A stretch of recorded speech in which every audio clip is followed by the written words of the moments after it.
नमस्कार मित्रों, आपके अपने YouTube चैनल में आपका स्वागत है। दोस्तों, ये 3 बात अपने दिमाग में बिठा लो, रंग से राजा बन जाओगे। आज की जो हमारी कहानी है, आज का जो हमारा प्रसंग है, एक कपोत पक्षी की बड़ी प्यारी कहानी है, ज्ञानवर्धक कहानी है। दोस्तों, इस कहानी को पूरा सुने, ये कहानी बड़ी मोटिवेशनल कहानी है। ये कहानी आपको आपके जीवन में ढेर सारी प्रेरणा देगी। इस कहानी को यदि आप गौर से सुनते हैं और इसकी 3 बातों पर यदि आप अमल करते हैं, तो प्रिय दर्शकों, आप इस संसार में किसी भी कोने में रहें, संसार के किसी भी कोने में घूमें, आप कभी भी किसी भी संकट में नहीं पड़ सकते। ये कहानी आपको आपके जीवन में ढेर सारी प्रेरणा देगी। इस कहानी में ऐसी 3 ज्ञानवर्धक बातें हैं, इनको आप जरूर सुनें।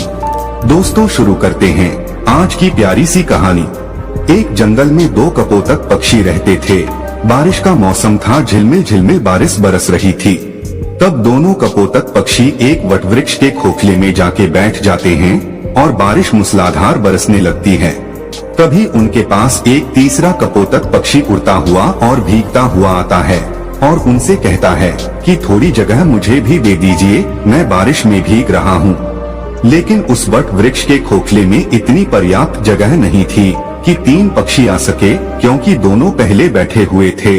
क्योंकि इतनी ही पर्याप्त जगह थी जिसमें दोनों बैठे हुए थे। अब तीसरा पक्षी उड़ता हुआ भीगता आता है और उनसे जिद करने लगता है और उनसे कहता है कि आप मुझे थोड़ी जगह दे दीजिए, मेरी सहायता कीजिए। जब दोनों पक्षी ही जो पहले से बैठे हुए थे वो इनकार कर देते हैं, वो कहते हैं कि यहाँ पे इतनी पर्याप्त जगह नहीं है जो हम आपको बिठा सकें। तब वह भीगता हुआ पक्षी कहता है कि तुम मूर्ख तो नहीं हो जो मुझे जगह नहीं दे रहे हो। तब वो दोनों पक्षी कहते हैं कि भाई, हमारे पास इतनी पर्याप्त जगह नहीं है, हम दोनों ही बड़ी मुश्किल से इसके अंदर बैठे हैं। लेकिन फिर से वो कहता है कि तुम दोनों ही मूर्खों हो। वो दोनों पक्षी फिर से कहते कि भाई, यदि हमारे पास जगह होती तो हम आपको जरूर बिठाते, लेकिन आप खुद देख लीजिए, हमारे पास इतनी पर्याप्त जगह नहीं है कि हम आपको बिठा सकें। अंततः वो भीगता हुआ कपोत पक्षी उन पक्षियों के ऊपर जाके बैठ जाता है। तब दोनों पक्षी ही उसको धक्का मार के और फिर से नीचे गिरा देते हैं। वह फिर से नीचे से उड़ता है और फिर कहता है कि तुम दोनों बिल्कुल मूर्ख हो, और फिर से उनके ऊपर जाके बैठ जाता है और फिर से वो पक्षी उसको धक्का मार के नीचे गिरा देते हैं। इसी तरह काफी देर चलता रहता है और वो उड़ता हुआ पक्षी उनसे बार बार कहता है कि तुम दोनों मूर्ख हो, तुम दोनों सबसे बड़े मूर्ख हो। हर बार वो इसी बात को कहता। जब वो थक जाते हैं तो भीगता हुआ पक्षी वहाँ से उड़ के चला जाता है और वो दोनों पक्षी उसी वट वृक्ष के खोखले में बैठे रहते हैं।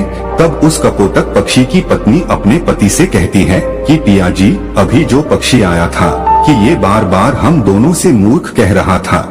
ये कह रहा था कि तुम दोनों मूर्ख हो, कि तुम मूर्ख तो नहीं हो। वो बार बार इसी बात को कह रहा था। तो ये मूर्ख होता कौन है? मूर्ख होता कैसा है? मूर्ख दिखता कैसा है? आप मुझे इस बात को बताइए। तो दोस्तों, तभी कपोतक पक्षी अपनी पत्नी को एक कहानी सुनाता है और वो कहता है कि प्रिय, इस कहानी को यदि आप ध्यान से सुनोगी तो आपको ये पता चलेगा कि मूर्ख कौन होता है।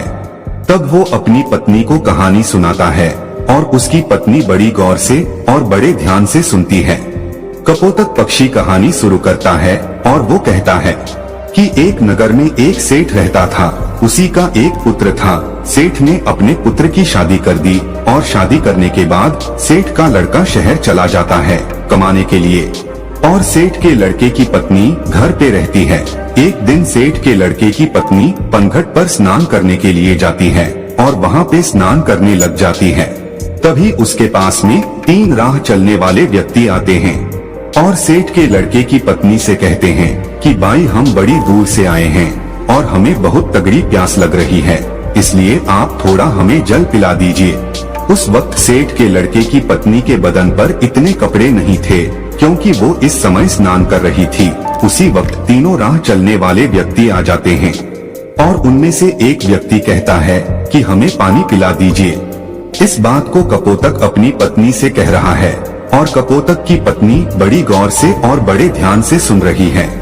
कपोतक आगे कहता है कि सेठ की पत्नी उन लोगों से कहती है कि भाई तुम कौन हो। तब उनमें से एक राह चलने वाला व्यक्ति कहता है कि हम यात्री हैं और हमें बहुत प्यास लग रही है, हमें थोड़ा पानी पिला दीजिए। उस व्यक्ति की इतनी बात सुनने के बाद वो सेठ के लड़के की पत्नी कहती है कि यात्री तो सिर्फ 2 होते हैं, तुम कौन से यात्री हो। अब वो व्यक्ति बड़ी सोच में पड़ जाता है।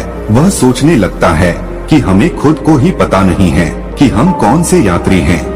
वो यात्री उस सेठ के लड़के की पत्नी को कोई जवाब नहीं दे पाता है।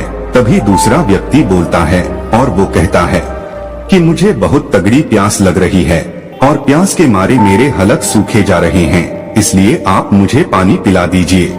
वह सेठ के लड़के की पत्नी कहती है कि भाई तुम कौन हो। तब वो व्यक्ति जवाब देता है और वो कहता है कि मैं अनपढ़ गवार हूँ, आप मुझे पानी पिला दीजिए। तब उस सेठ के लड़के की पत्नी कहती है कि अनपढ़ गवार तो सिर्फ 2 होते हैं, तुम कौन से अनपढ़ गवार हो ये बताओ, तब मैं तुम्हें पानी पिलाऊंगी। लेकिन वो भी कोई जवाब नहीं दे पाता है। वो भी सोचने लगता है कि मुझे खुद को ये पता नहीं है कि मैं कौन सा अनपढ़ गवार हूँ। वो कोई जवाब नहीं दे पाता है। फिर तीसरा व्यक्ति कहता है कि बहन जी मुझे पानी पिला दीजिए, प्यास के मारे मेरे प्राण निकले जा रहे हैं, यदि कुछ देर मुझे और पानी नहीं मिला तो मेरे प्राण ही निकल जाएंगे, इसलिए आप मुझे पानी पिला दीजिए। तब सेठ के लड़के की पत्नी उस व्यक्ति से कहती है कि भाई तुम कौन हो, तुम बताओ, यदि तुमने बता दिया तो मैं तुम्हें जरूर पानी पिला दूंगी। वह कहता है कि मैं मूर्ख हूँ, आप मुझे पानी पिला दीजिए। अब सेठ के लड़के की पत्नी कहती है कि इस संसार में 2 प्रकार के मूर्ख होते हैं, तुम कौन से मूर्ख हो। दोस्तों अब वो भी इस सवाल का कोई जवाब नहीं दे पाता है। वो भी बड़े सोच में पड़ जाता है कि मुझको खुद को पता नहीं है कि मैं कौन सा मूर्ख हूँ। उसको कुछ सूझता नहीं है, कुछ आता नहीं है, कुछ जाता नहीं है। वह कोई जवाब नहीं दे पाता है। इस कहानी को कपोतक अपनी पत्नी से कह रहा है और उसकी पत्नी बड़े ध्यान से और गौर से सुन रही है। आगे कपोतक पक्षी कहता है कि वो तीनों व्यक्ति पियासे ही पनघट से जाने लगते हैं। जब वो वहाँ से रवाना होते हैं तो सेठ के लड़के की पत्नी उनसे कहती है कि भाई आप मेरे घर चलिए, गांव से कुछ ही दूरी पर इसी रास्ते पे मेरा घर है, वहाँ मैं आपको जरूर पानी पिला दूंगी। तो दोस्तों वो तीनों यात्री उस सेठ के लड़के के घर आ जाते हैं और सेठ के लड़के की पत्नी स्नान करके और कपड़े पहनकर अपने घर आ जाती है। जैसे ही वो तीनों व्यक्ति उस सेठ के घर पहुंचते हैं और साथ में सेठ के लड़के की पत्नी भी घर पहुंचती है, तभी उसके ससुर की नजर अपनी बहू पे पड़ जाती है। तब उसका ससुर सोचने लगता है कि मेरी बहू किन मर्दों के साथ घूम रही है। इसका पति विदेश गया हुआ है, इसका पति बाहर गया हुआ है कमाने के लिए और ये पराये मर्दों के साथ घूम रही है। इसी बात को वो सोचने लगता है। उधर सेठ के लड़के की पत्नी उन राहगीरों को अपने घर ले जाकर उनको पानी पिलाती है और तीनों को पानी पिलाकर भेज देती है और उनसे कहती है कि भाई मैंने पनघट में पानी इसीलिए नहीं पिलाया क्योंकि मैं स्नान कर रही थी और मेरे बदन पर इतने पर्याप्त कपड़े नहीं थे जो मैं तुम लोगों के समक्ष खड़ी हो सकूं। इसलिए मैंने तुम लोगों से इतने कठिन सवाल पूछे हैं। मेरा ऐसा कोई मतलब नहीं था कि मैं तुम लोगों को पानी न पिलाऊं। इसीलिए मैं तुम लोगों को अपने घर पे लेके आई हूँ और यहाँ पर तुमको पानी पिला के भेज रही हूँ। अब आप बड़े प्यार से पानी पीजिए और अपनी राह चल दीजिए। तीनों राहगीर पानी पी के वहाँ से चले जाते हैं। तो दोस्तों उधर सेठ के लड़के की पत्नी का ससुर सोचने लगता है कि मेरी बहू बदचलन है, मेरा लड़का बाहर काम करता है और ये पराये मर्दों के साथ घूमती है, पराये मर्दों को अपने घर पे लेके आती है, मेरे घर पे लेके आती है। यही सोचकर वो दुखी होता है। अब सोचने लगता है कि यदि किसी व्यक्ति में बीमारी आ जाए तो उसका उपचार जरूरी होता है। यदि उसका उपचार नहीं किया जाए तो बीमारी उसके रोम रोम में रम जाती है और बाद में बड़ा मुश्किल होता है। इसी बात को सोचकर वो सोचने लगता है, ठीक है अब मेरी बहू का क्या इलाज किया जाए। ये भी बदचलन हो गई, बदमाश हो गई है, पराये मर्दों के संग घूमती है। इसका पति बाहर रहता है इसलिए ये बिगड़ चुकी है। अब इसका इलाज किया जाए तो क्या किया जाए। अब सोचने लगता है कि क्यों ना मैं इसका फैसला राजा से करवाऊं। तो दोस्तों इसी बात को सोचकर उस महिला का ससुर राजा के दरबार में पहुंच जाता है और राजा को ये सारी घटना सुना देता है। तभी राजा अपने सैनिकों को आदेश देता है कि जाओ, सेठ के लड़के की बहू को तुरंत दरबार में हाजिर किया जाए। दोस्तों इस बात को कपोतक पक्षी अपनी पत्नी से कह रहा है और उनकी पत्नी बड़े ध्यान से और बड़ी गौर से सुन रही है। तभी राजा के सैनिक सेठ के लड़के की पत्नी के पास जाते हैं और उनसे कहते हैं कि तुम्हें महाराज ने दरबार में हाजिर होने का हुक्म दिया है और तुम दरबार में चलो। तभी सेठ के लड़के की पत्नी कहती है कि भाई, आप सबसे पहले अपने राजा से ये पूछकर आइए कि उन्होंने मुझे किस रूप में बुलाया है, बेटी के रूप में बुलाया है या बहू के रूप में बुलाया है या माँ के रूप में बुलाया है, किस रूप में उसने मुझे दरबार में बुलाया है। तभी सैनिक वापस राजा के पास में जाते हैं और राजा से कहते हैं कि महाराज, सेठ के लड़के की पत्नी ने ये कहकर वापस भेजा है कि आपने उसे किस रूप में बुलाया है, बेटी के रूप में बुलाया है या बहू के रूप में बुलाया है या फिर माँ के रूप में बुलाया है। तभी राजा बड़ा सोच में पड़ जाता है कि अब मैं बुलाऊं तो किस रूप में बुलाऊं। राजा अपने मंत्रियों से सलाह लेता है तो मंत्री उसको सलाह देते हैं कि महाराज, सेठ हमारे नगर का सेठ है और इसकी बेटी की बहू हमारी भी बहू लगती है, इसलिए आप उसको दरबार में बहू के रूप में बुलाइए। तभी राजा अपने सैनिकों को आदेश देता है और कहता है कि पालकी लेकर जाओ और बहू के रूप में उसको लेके आओ। तभी राजा के सैनिक फिर से पालकी लेकर सेठ के लड़के के घर पहुंचते हैं और सेठ के लड़के की पत्नी से कहते हैं कि महाराज ने तुम्हें बहू के रूप में बुलाया है। तो दोस्तों इस बात को कपोतक पक्षी अपनी पत्नी से कह रहा है और उसकी पत्नी बड़ी गौर से सुन रही है। सैनिकों की इतनी बात सुनने के बाद सेठ के लड़के की पत्नी तुरंत पालकी में बैठ जाती है और सैनिक पालकी उठाकर राजा के दरबार में ले जाते हैं। सेठ के लड़के की पत्नी राजा के दरबार में हाजिर हो जाती है।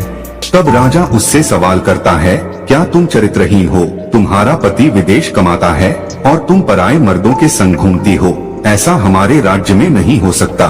यदि आप ऐसा काम करोगी तो हमारे राज्य को छोड़कर जाना पड़ेगा या फिर तुम्हें सजा दी जाएगी।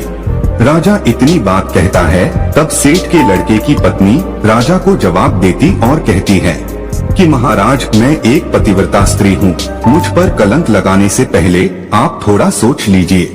क्या किसी प्यासे को पानी पिलाना, किसी भूखे को भोजन खिलाना कोई अपराध है?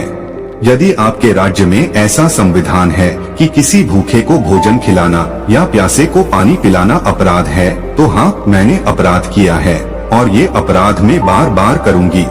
इतनी बात सुनने के बाद राजा बड़ा चिंतित होता है और राजा कहता है, क्या मुझे पूरी बात विस्तार से बताइए कि बात क्या है। तब वो महिला सेठ के लड़के की पत्नी राजा को पूरी सच्चाई कहती है कि महाराज, मैं पनघट पर स्नान कर रही थी, तभी 3 राह चलने वाले व्यक्ति आते हैं और वो कहते कि हमें प्यास लग रही है, हमें पानी पिला दीजिए। उस वक्त मेरे बदन पे इतने पर्याप्त कपड़े नहीं थे कि उनके समक्ष में खड़ी होकर उनको पानी पिला दूं, इसीलिए मैंने बैठे बैठे उन लोगों से इतने कठिन सवाल पूछे कि वो जवाब नहीं दे सके। उसके बाद उनको मैंने अपने घर भेजा। उसके बाद मैं कपड़े पहनकर अपने घर आई। घर आने के बाद उन लोगों को मैंने पानी पिलाकर वहाँ से भेज दिया। अब इसमें मैंने गलत क्या किया है? उस महिला की इतनी बात सुनने के बाद राजा कहता है कि तुमने ऐसे कौन से कठिन 3 सवाल पूछे, वो सवाल हमें भी बताइए। जब सेठ के लड़के की पत्नी वो 3 सवाल राजा के समक्ष रखती है तो राजा भी बड़ा सोच में पड़ जाता है। राजा के अंतरी मंत्री भी सोच में पड़ जाते हैं। उनसे भी इन तीनों सवालों के कोई जवाब नहीं लगते हैं। अंत में राजा परेशान हो जाता है और 3 सवालों के उत्तर जानने का बड़ा इच्छुक होता है। तभी राजा सेठ के लड़के की पत्नी से कहता है कि बहुरानी, हमको इन प्रश्नों के उत्तर नहीं आते हैं। हमारे किसी भी विद्वान पंडित के पास इन प्रश्नों के उत्तर नहीं है। हमारे किसी भी मंत्री के पास इन प्रश्नों के उत्तर नहीं है। तो फिर आप ही हमें इन प्रश्नों के उत्तर बता दीजिए। तब वो महिला सेठ के लड़के की पत्नी हाथ जोड़ कर के राजा से कहती है कि महाराज, ये तीनों प्रश्न बड़े अनमोल हैं और इनके उत्तर उनसे भी ज्यादा अनमोल है, इसलिए आपसे विनती है, इन तीनों प्रश्नों के उत्तर मैं आपको बता दूंगी, लेकिन बदले में मुझे क्या मिलेगा? वो महिला कहती है कि महाराज यदि सौदा हो तो बराबर का हो। वो महिला सेठ के लड़के की पत्नी बड़ी चतुराई से अपने दिमाग का इस्तेमाल करती है। तभी राजा बड़ी सोच में पड़ जाता है और अंततः राजा परेशान हो जाता है। सोचने लगता है कि तीनों प्रश्न बड़े अनमोल है और इन तीनों प्रश्नों का उत्तर भी बड़ा अनमोल है। इनको जानना बहुत जरूरी है। यही सोचकर राजा कहता है, दोस्तों कहते हैं ना कि जो राजा मूर्ख हो उसको कोई भी लूट सकता है। और आधा राज्य पे आप शासन करोगी और आधे पे हम करेंगे। ठीक है, आप आपके तीनों अनमोल प्रश्नों के उत्तर हमें बता दीजिए। दोस्तों सेठ के लड़के की पत्नी वो पूरी लिखावट करवाती है, आधा राज्य अपने कब्जे में लेती है और फिर उन तीनों प्रश्नों के उत्तर बताती है। और वो कहती है कि महाराज अब गौर से सुनो तीनों प्रश्नों के उत्तर। पहला प्रश्न, यात्री संसार में दो ही हैं। अब दो यात्री कौन कौन से हैं? कि महाराज पहला सूर्य और दूसरा चंद्रमा जो रात दिन चलते रहते हैं और संसार में भ्रमण करते रहते हैं और संसार को रोशन करते रहते हैं। यही तो यात्री है, सूर्य और चंद्रमा। दूसरा सवाल कि महाराज अनपढ़ और गवार दो चीज है, वह है अन्न और पानी जो हर किसी के साथ में रहते हैं, विद्वान लोगों के साथ भी रहते हैं और मूर्ख से मूर्ख लोगों के साथ भी रहते हैं। उनका लालन पालन करते रहते हैं।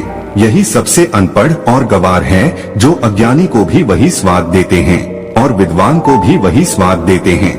तीसरा सवाल, मूर्ख भी दो प्रकार के होते हैं। पहला मूर्ख है जो मेरा ससुर है, जो अपने घर की बात को एक दूसरे से आके कहता है, वही सबसे बड़ा मूर्ख होता है। यदि मेरे ससुर ने इस बात को मुझसे आकर पूछा होता तो वहीं पर इनको मैं पूरी सच्चाई बता देती।